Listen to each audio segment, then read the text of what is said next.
Bom dia pessoal, tudo bem com vocês? Espero que vocês estejam todos muito bem. Na videoaula de hoje, nós consideraremos a parte 2 a respeito dos textos de divulgação científica. Bem, na aula anterior, nós havíamos comentado que um dos maiores desafios para o autor de um texto científico é conseguir utilizar um texto que seja ao mesmo tempo com linguagem científica e que transmita uma mensagem que consiga se comunicar conosco, que somos leigos, ou seja, pessoas sem formação acadêmica nas ciências, ou não cientistas. Esse é um dos maiores desafios e uma das questões mais polêmicas que existe num texto de divulgação científica. Nós vimos que, para tentar nos ajudar, muitas vezes esses autores utilizam jargões, ou tentam traduzir essas expressões para que nós possamos entendê-las.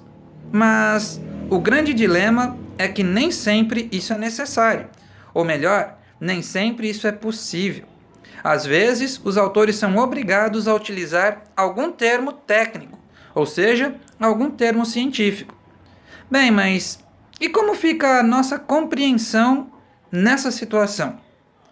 Percebam, muitas vezes, quando o autor é obrigado a utilizar um termo técnico, em geral, ele coloca ali uma explicação daquele termo que ele utilizou. Geralmente, essa explicação é introduzida por termos como ou seja, isto é, e aí ele explica o que ele quis dizer com aquele termo científico. Isso é um recurso e até uma estratégia que muitos autores de textos científicos utilizam. Ou então, ele pode utilizar um segundo recurso, que são os sinais de pontuação, como parênteses ou travessões, que introduzem uma explicação a respeito daquele termo técnico que foi utilizado anteriormente. Por exemplo, no texto que nós lemos, que fala a respeito da formação dos buracos negros, tem um pedacinho ali em que o autor diz: foi algo na casa dos petabytes. Você sabe o que é um petabyte? Confesso a vocês que eu também não sei. Então, para nos ajudar nessa tarefa um pouquinho difícil e um pouquinho complicada, ele colocou uma explicação entre parênteses, explicando que um petabyte corresponde a milhões de gigabytes. Correto? Uma segunda vez em que ele fez isso é numa passagem do texto em que ele diz uma esfera de cerca de 1 centímetro de aion. Você sabe o que é um aion? Confesso a vocês que eu também não sei o que é um aion. E aí, ele utilizou agora um travessão, explicando que aions são as concentrações mais intensas de matéria do universo. Agora ficou mais fácil. Agora sim nós conseguimos entender tanto o que é um petabyte quanto o que é um aion. Correto? Esses são os recursos utilizados como estratégia para os autores de textos científicos para nos ajudar a compreender a mensagem que está sendo transmitida. Agora, e com respeito à linguagem, pessoal? Que tipo de linguagem será que é utilizada nos termos científicos? Bem, geralmente a linguagem de um texto de divulgação científica é objetiva. Então ele não fica falando a respeito de opiniões próprias, a respeito de sentimentos. Não. Ele tenta transmitir a informação o mais claro e objetivo possível.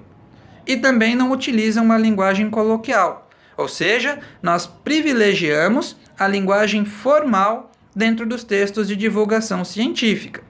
Mas é importante lembrar que nós não estamos falando de uma regra, e sim de uma tendência, porque isso depende muito da assistência ou do público leitor para quem aquele autor está escrevendo o seu texto.